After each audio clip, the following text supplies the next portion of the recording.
Krex Bloodfang looked at the payment transfer on his data pad and smiled with all 4 rows of sharp teeth. The amount was enough to buy a small planet, but the wealthy crime lord wanted something special. He wanted to watch a human die slowly, and Krex was the best hunter in the Vorthon Guild. The 12-foot-tall alien checked his weapons one more time. His plasma rifle could fire at different power levels, from stunning prey to burning holes through metal armor. His 4 arms moved with deadly grace as he tested his cloaking device and communication equipment. Everything had to be perfect for this hunt. Krex had killed beings from 47 different species across the galaxy. Each hunt brought him closer to legendary status among the Vorthans, but humans were special prey. They bled the perfect shade of crimson red, just like the sacred rivers on his homeworld of Vorth Prime. Their screams made beautiful music that his people treasured above all other sounds. The hunting contract specified that the human must suffer for at least 3 full days before death. The crime lord wanted detailed recordings of every moment of pain and terror. Krex would deliver exactly what the client wanted. He always did. On the forest moon of Kepler, 442C Lieutenant Kim Taeho checked his survey equipment for the 3rd time today. His deep space reconnaissance mission was routine work, but he took no chances with alien environments. His ship, the small scout vessel Pathfinder, carried enough supplies for 2 weeks of solo exploration. The ion storm hit without warning. Massive electrical discharges filled space around the moon and overwhelmed his ship's navigation systems. Taeho fought the controls as the Pathfinder spun out of control toward the forest-covered surface. Warning alarms screamed in the small cockpit as he prepared for emergency landing. The crash threw him against the restraint harness, hard enough to crack 2 ribs. His left leg twisted badly during impact, but he managed to crawl from the wreckage before fuel vapors could ignite. The ship was a total loss, but the emergency beacon should bring rescue within 72 hours. Taeho activated his survival protocols and moved away from the crash site. He found a good, defensive position near a crystal waterfall where fresh water flowed over smooth alien stones. The sound would mask small noises, and the high rock walls behind him prevented attacks from that direction. He set up his small camp with military precision, checking sightlines and escape routes before allowing himself to rest. His damaged communicator crackled with static, but picked up no signals from Earth or any human vessels. His emergency beacon transmitted on multiple frequencies, but would take time to reach the nearest patrol ship. The alien forest looked peaceful in the late afternoon sunlight. Strange purple trees grew to enormous heights, while small creatures moved through the undergrowth making soft, chirping sounds. Taeho treated his injured leg with medical supplies from his survival kit and prepared a simple meal from emergency rations. He did not know that alien eyes watched his every movement from the shadows. Krex had been tracking human vessels for weeks, waiting for the perfect opportunity. A lone human on an isolated moon with no immediate backup was exactly what he needed for the contract. The Vorthon hunter studied his prey through advanced optical equipment. Human Lieutenant Kim Taeho moved with trained efficiency. Despite his injuries, he checked his surroundings regularly and kept his weapon close at hand. This one had military training, which would make the hunt more interesting. Krex activated his communication device and called the other members of his Hunting Party. 6 elite Vorthon warriors materialized from their cloaking fields around him. Each hunter carried enough firepower to destroy a small army, but they would use only minimum force to wound, not kill Grix. Sharpclaw flexed his 4 arms and tested his energy blades. The weapons could cut through most known materials and left terrible wounds that healed slowly. His specialty was causing maximum pain with minimum damage to vital organs. Vex Nightstalker checked his collection of capture nets and binding cords. He preferred to take prey alive and conscious so they could fully experience their final hours. His psychological warfare techniques had broken the minds of dozens of different species. Zek Painhunter loaded special ammunition into his plasma rifle. Each shot was designed to burn flesh while avoiding major blood vessels. His victims usually bled for hours before shock finally claimed them. The slow death was considered an art form among his people. Rex Bone Crusher examined his crushing tools with professional interest. He could break bones in precise patterns that left prey unable to escape, while keeping them fully aware of their situation. His technique required great skill and patience. Dex Soulrender prepared his Recording equipment for the wealthy client. Everything must be captured in perfect detail from multiple angles. The crime lord paid extra for specific camera positions and close-up shots of human suffering. Krex studied the human camp one more time before giving final orders to his team. They would begin with psychological warfare, letting the prey know he was being hunted but not revealing their exact positions.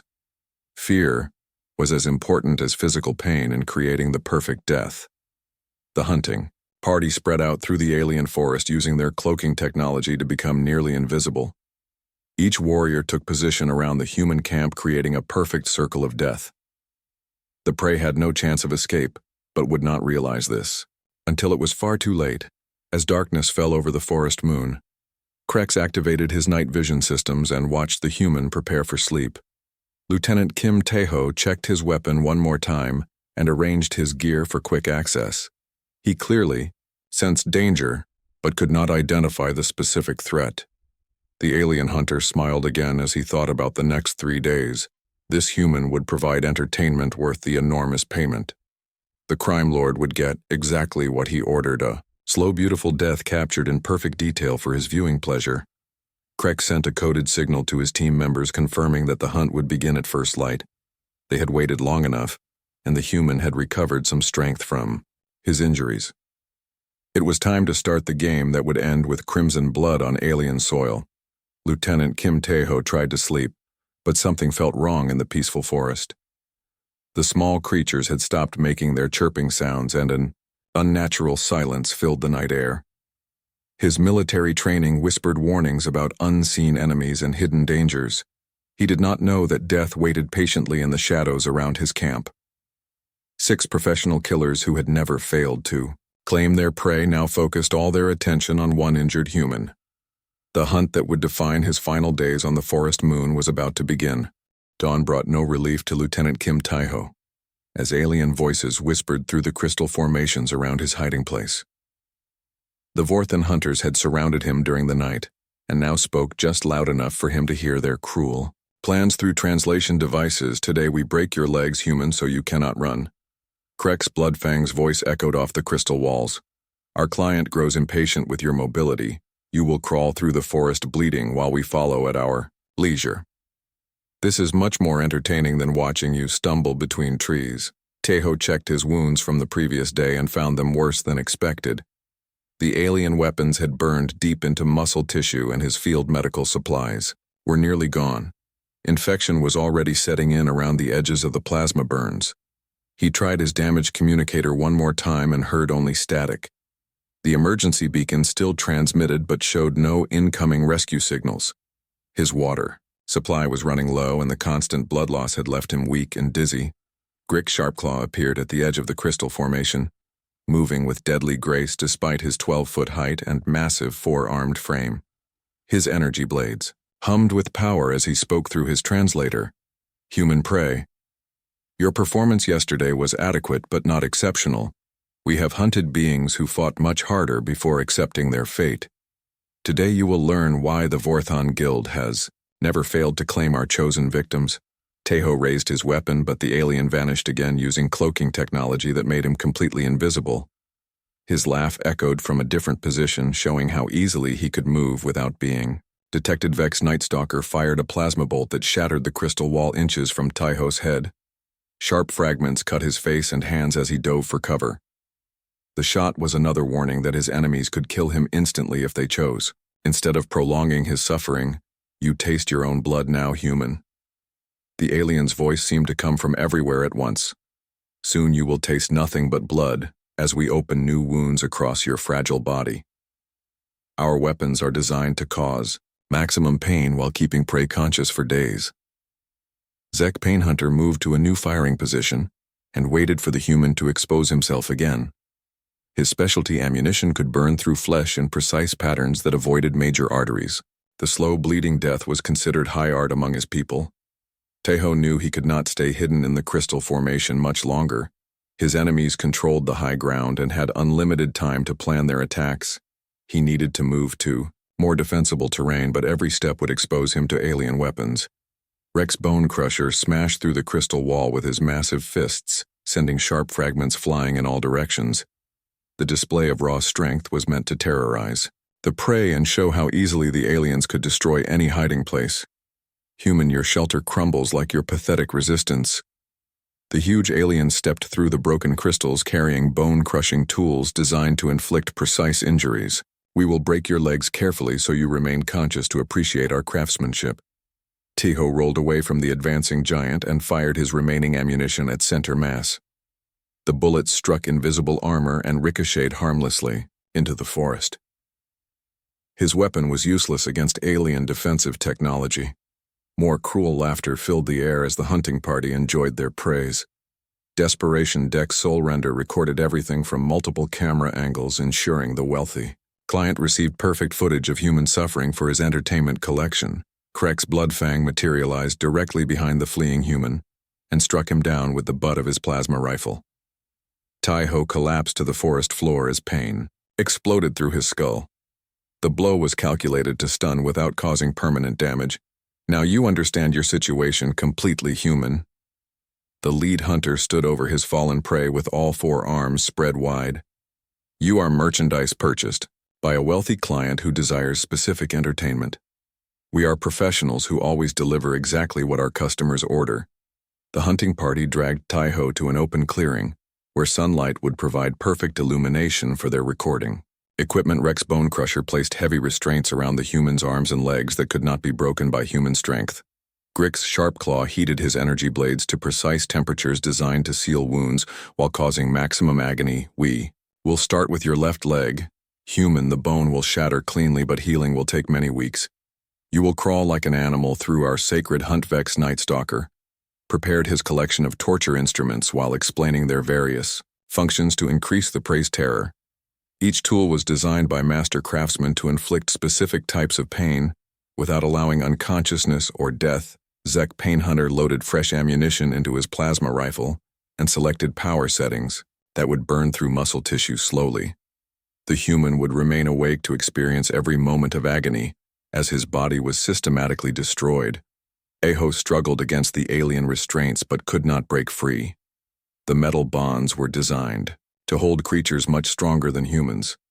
His weapons were gone and his communication device had been smashed during capture. As the aliens prepared their torture instruments, a faint signal reached Tejos. Damaged communicator. Static cleared for several seconds and a human voice spoke in clear English. Lieutenant, this is Commander Park Jinwoo responding to your emergency beacon. We have your coordinates and are tracking your signal.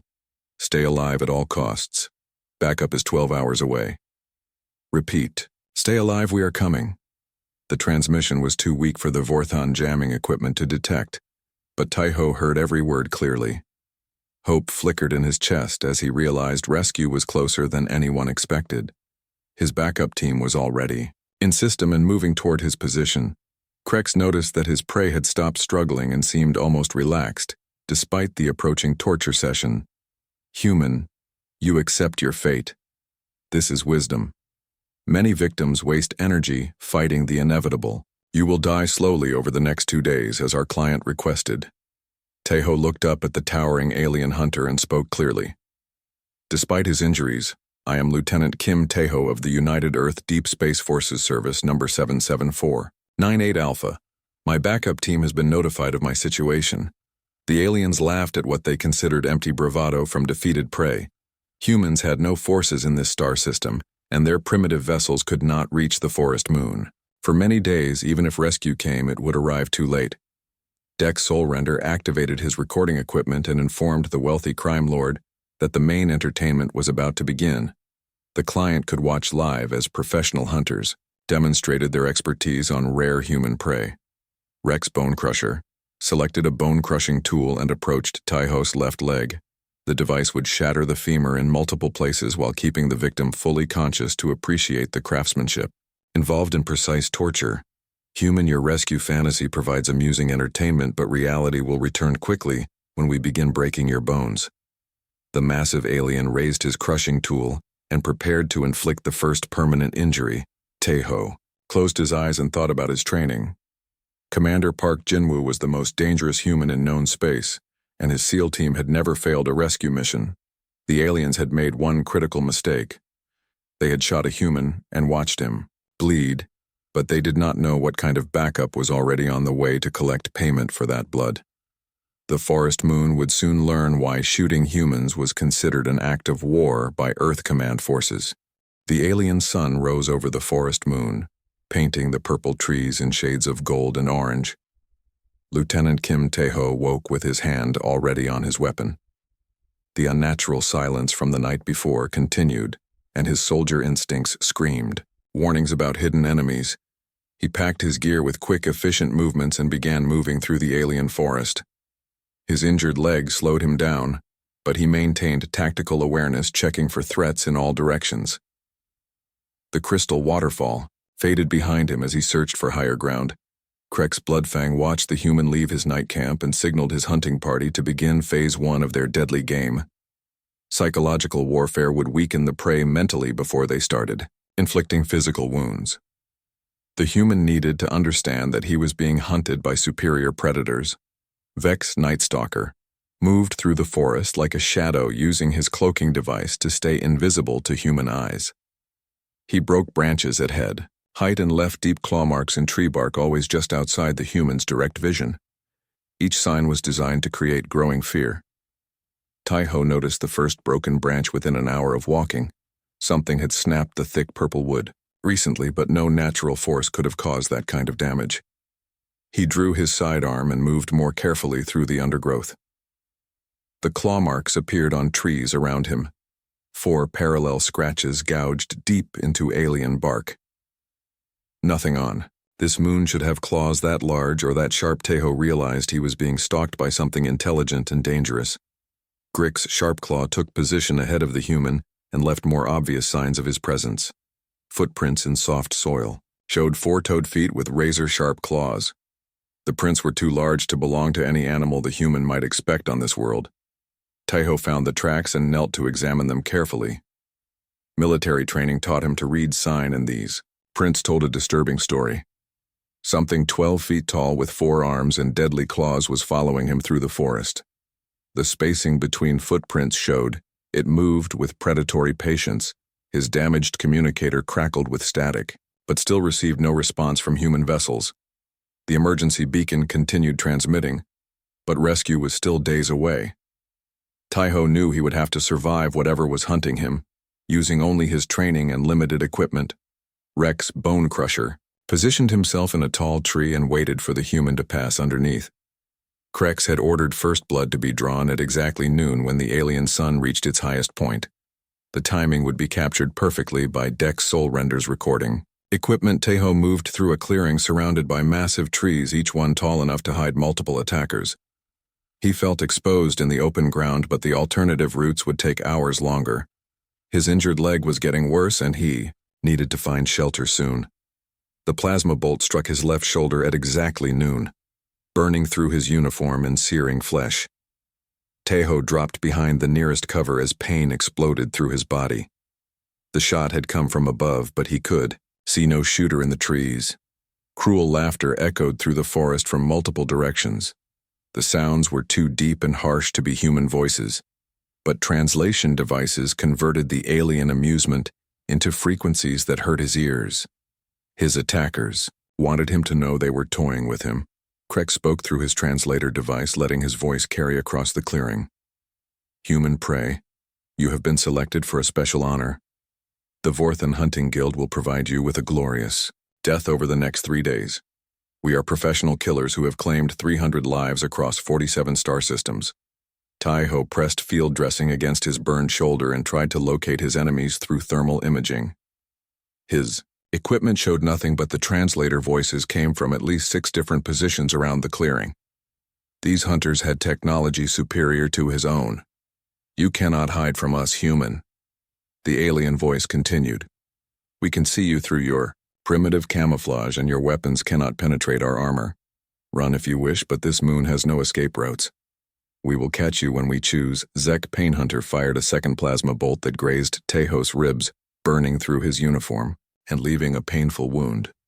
The shot was precisely aimed to cause suffering without hitting vital organs. The human gasped in pain and rolled to new cover. Tae-ho applied more field dressing to his wounds, and checked his ammunition. He carried enough rounds to fight a small battle, but his enemies remained invisible and seemed to have unlimited patience. His military training covered many scenarios, but not being hunted by invisible aliens with superior technology. The third shot hit his left hand as he reached for his communicator. Zek Painhunter's aim was perfect, burning through flesh and muscle while avoiding major blood vessels. Taiho cried out in pain and dropped the damaged device. More alien laughter filled the forest as the hunters enjoyed their prey's suffering. Dex Soulrender captured every moment on multiple cameras, sending live video feed to the wealthy crime lord who had commissioned this extended torture session. Taiho wrapped his burned hand and tried to think tactically. His enemies wanted him alive and suffering, which meant they would not use lethal force immediately. He could use that advantage to survive until rescue arrived, but first he needed to break contact and find better defensive positions. He waited for the next shot and rolled in the opposite direction, confusing the alien marksman for several seconds. That brief delay gave him time to reach the forest edge where thick purple trees provided better cover from above. Vex Nightstalker pursued the wounded human through the alien forest, leaving more obvious signs of his presence. Now that first blood had been drawn, broken branches and claw marks showed the human. He was being followed by multiple predators. Grix Sharpclaw fired an energy blast that shattered a tree trunk just inches from Taiho's head. The message was clear. The hunters could have killed him easily if they chose. Instead, they wanted him to run bleeding and afraid through the forest, while they followed at their leisure. Taiho moved as quickly as his injuries allowed, but blood loss was starting to affect his coordination. The aliens had hit him 3 times with precision shots designed to cause maximum pain, while keeping him mobile enough to continue running. Rex Bonecrusher dropped from a tree directly behind the human and roared a challenge through his translator device. "You bleed beautifully, human. Your red blood matches the sacred rivers of our homeworld. Soon you will bleed much more." Taiho spun and fired 3 quick shots at the massive alien figure, but his rounds passed through empty air. The creature had vanished again using cloaking technology that made it completely invisible to human senses. The hunting party continued their deadly game throughout. The afternoon, each member took turns firing precisely aimed shots that wounded but did not kill. Their prey stumbled through the alien forest, leaving a trail of crimson blood on purple vegetation. As evening approached, Krex called a temporary halt to the shooting. His prey needed time to treat wounds and rest overnight, or the game would end too quickly. The crime lord wanted 3 full days of entertainment, and Krex always delivered exactly what his clients ordered. Taiho found a defensive position in a cluster of crystal formations and tried to tend his wounds properly. His medical supplies were running low, and the alien weapons had caused burns that would heal slowly. He activated his emergency beacon again, hoping rescue might arrive sooner than expected. Unknown to the wounded human, his distress signal had been received by a vessel much closer than any routine patrol ship. The response would arrive within days, not weeks, and it would bring the kind of backup that could turn hunters into prey. The aliens settled into positions around his hiding place and waited for morning to continue their sadistic entertainment.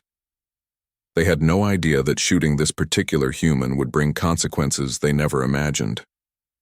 The USSC Leviathan dropped out of hyperspace at the edge of the Kepler system, running completely silent on full stealth configuration. Its massive hull absorbed sensor waves, while advanced dampening fields masked its energy signatures. From a distance, the ship looked like empty Space Commander Park Jinwoo stood in the Tactical Operations Center, studying holographic displays that showed the forest moon in perfect detail. His 12-man SEAL team had trained for exactly this type of hostile alien environment rescue, but they had never faced professional galactic hunters. Sergeant Lee Minho checked his explosive devices one more time. Each charge was designed to work in different atmospheric conditions and could penetrate alien armor that stopped conventional weapons. His specialty was creating very loud distractions that let his teammates work quietly. Corporal Choi Dae-sung ran final diagnostics on electronic warfare systems that could jam alien communications and disable their cloaking technology. The Vorthans relied heavily on superior equipment, but human hackers had learned to turn that advantage against them. Petty Officer Kim Sojin reviewed medical data on human physiology and alien biology. Her job was keeping wounded teammates alive in hostile environments. She also knew exactly where to shoot aliens to cause maximum damage with minimum ammunition. The rest of the SEAL team included specialists in alien psychology, zero-gravity combat, and advanced weapon systems. Each member had survived missions that would have killed normal soldiers. Their equipment represented cutting-edge human military technology. Jinwoo activated the tactical display and showed his team what they were facing. 6 professional alien hunters with superior technology, holding 1 wounded human in a forest clearing. The mission parameters were simple: extract Lieutenant Kim Tae-ho and eliminate all threats. Intelligence reports on Vorthon biology indicated they were physically stronger than humans with better natural armor and longer reach. Their 4 arms could wield multiple weapons simultaneously, and their height gave them significant advantages in direct combat. However, the aliens had one critical weakness. They had never faced coordinated human military tactics. Their previous victims were either civilians or lone military personnel who fought as individuals. The Vorthons expected prey that ran and hid, not predators who hunted back. The SEAL team loaded into stealth insertion pods designed to look like natural meteors during atmospheric entry. Each pod contained enough equipment to fight a small war, including weapons specifically modified to penetrate alien defensive systems. Minho carried enough explosives to level a city block, while Daesung brought electronic warfare gear that could hack alien computer systems in real time. Sojin packed medical supplies for both human and alien physiology in case prisoners needed to be kept alive for interrogation. Jinwoo reviewed the mission timeline one more time. They had 8 hours to reach Taeho's position before the aliens finished their torture session.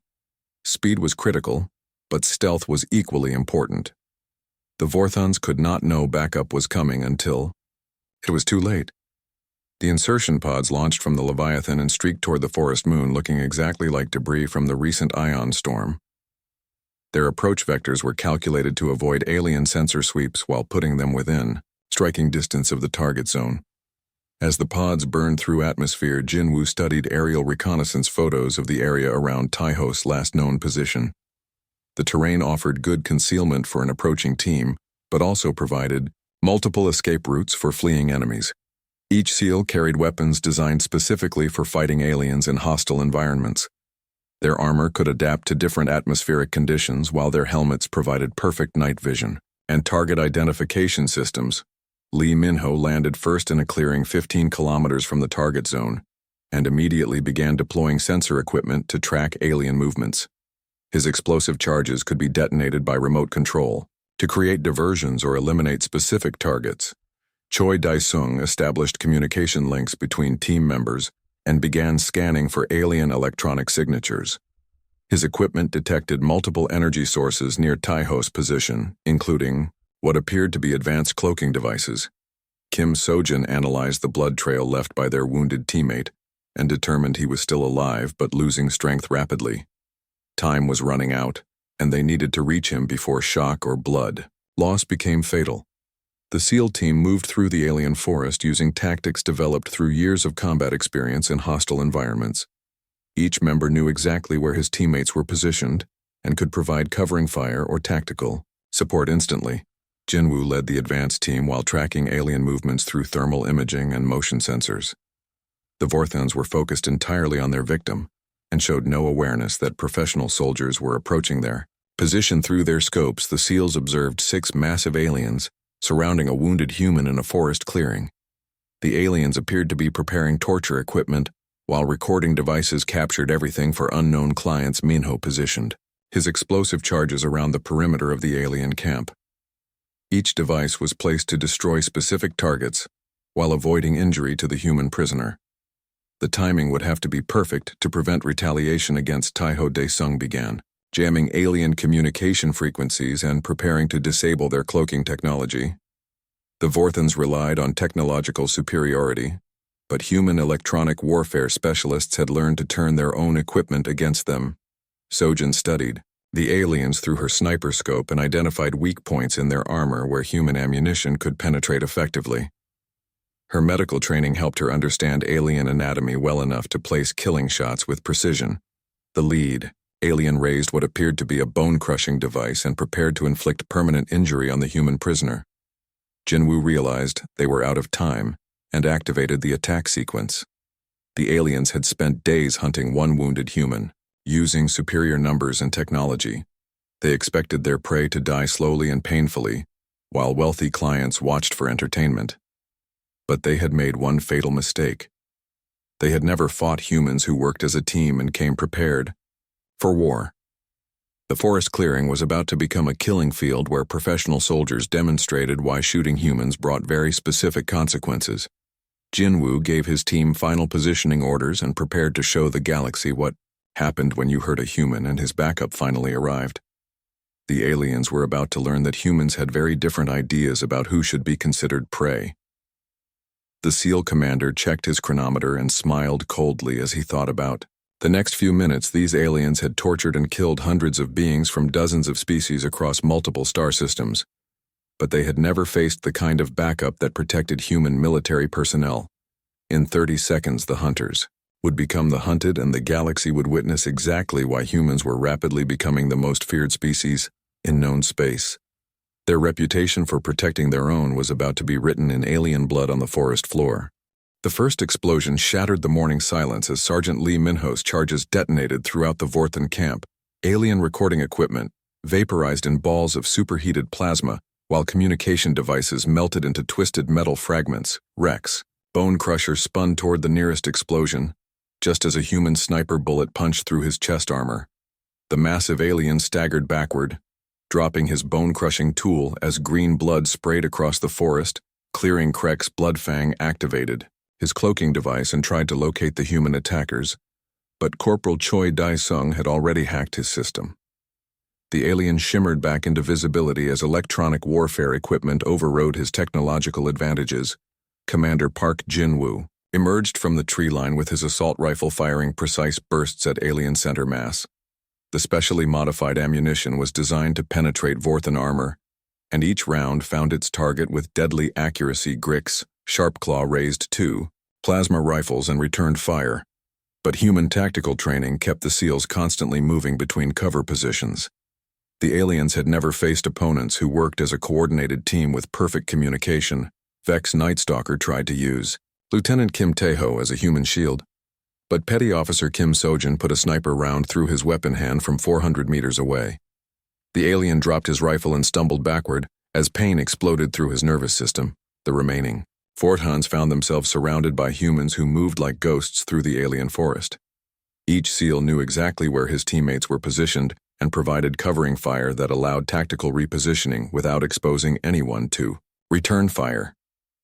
Zack Painhunter fired his plasma rifle at a muzzle flash but hit empty air as the human shooter had already moved to a new position. The aliens were used to hunting prey that stayed in one place, not soldiers who used military tactics. Lee Minho detonated secondary charges that brought down massive trees around the clearing. The falling timber created additional cover for the SEALs, while restricting alien movement to predictable lanes that could be covered by sniper fire. Jinwoo coordinated the assault through tactical communication systems that allowed instant information sharing between team members. The aliens could hear human voices, but their translation devices could not decode military terminology and radio protocols. Choi Dae-sung disabled the remaining alien cloaking devices and jammed their communication frequencies. The Vorthans were now visible and isolated from each other, while human forces maintained perfect coordination and tactical awareness. Dex Soulrender tried to destroy his recording equipment before it could fall into human hands, but Kim Sojin put 3 rounds center mass through his chest. The alien collapsed as his own blood mixed with soil that had absorbed human suffering. Rex Bone Crusher charged toward the human position despite his wounds, but stepped directly into one of Minho's explosive traps. The shaped charge shattered both his legs and dropped the massive alien to the ground in screaming agony. Grix, Sharpclaw, drew his energy blades and prepared for close combat, but discovered that humans had studied Vorthan fighting techniques extensively. Jinwoo countered every attack with precision strikes that exploited weaknesses in alien anatomy. The four-armed alien was stronger than any human but could not match tactical training that emphasized speed and accuracy over brute force. His energy blades were powerful weapons but useless against opponents who refused to fight on his terms. Vex. Night Stalker activated a personal shield generator, but human ammunition had been specifically designed to overload alien defensive systems. His protection failed after absorbing only 3 rounds, and the 4th shot punched through his primary heart. Zek Painhunter tried to retreat toward the forest but found his escape route blocked by explosive charges that Lee Minho had placed during the initial assault. The alien was trapped in a killing field with nowhere to run. Kim Sojin moved to treat Lieutenant Kim Taeho's injuries while her teammates maintained suppressing fire against the surviving aliens. Her medical training worked on both human and alien physiology, which meant she could keep enemies alive for interrogation. Jin Woo advanced on Krek's Bloodfang, while the alien, Hunter, tried to reload his plasma rifle. The human commander had studied Vorthon psychology extensively and knew exactly how to exploit their fear of being hunted by superior predators. Human. You cannot defeat the Vorthon Guild, Krek spoke through his damaged translator device. We have killed hundreds of beings across 47 star systems. Your species is just another form of prey to be hunted for entertainment. The SEAL commander smiled coldly as he aimed his rifle at the alien's primary nerve cluster. Your guild made one mistake. Alien, you shot a human military officer and thought his backup would never arrive. Jinwoo fired a single round that shattered Krek's Bloodfang's weapon and sent the alien sprawling to the ground.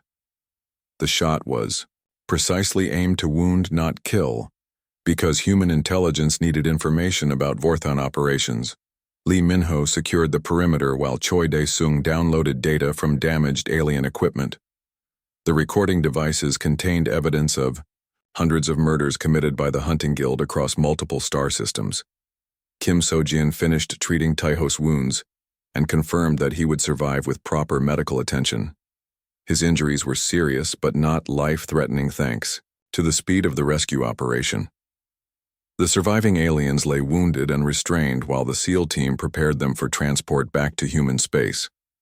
Krek's Bloodfang would face interrogation by experts who had developed very effective techniques for extracting information from hostile species. Jinwoo activated his communication device and reported mission success to the Leviathan. The primary objective had been accomplished and valuable intelligence about galactic criminal operations had been recovered. Lieutenant Kim Taeho looked at his rescuers with gratitude and professional respect. These men had traveled across star systems to extract one wounded soldier from an impossible situation. Their dedication to protecting human military personnel was legendary throughout known space. The forest clearing that had been prepared as a torture chamber was now a crime scene where alien blood marked the end of the Vorthon Hunting Guild's reign of terror. 6 professional killers had been eliminated or captured by 12 humans in less than 10 minutes. Choi Dae-sung began transmitting intelligence data to Earth Command while the team prepared for extraction. The information recovered from alien devices would lead to follow-up operations against the entire criminal network as medical evacuation ships approached the forest moon. Jinwoo reflected on the tactical lessons learned from this engagement. The aliens had superior individual capabilities but lacked coordinated teamwork that made human military forces so effective. The galaxy was about to learn that shooting humans brought very specific consequences and that backup always arrived eventually. The message would spread through criminal networks that humans were not prey to be hunted but predators who protected their own with lethal efficiency. Taeho survives his injuries and recovers aboard the Leviathan, but the mission is far from over.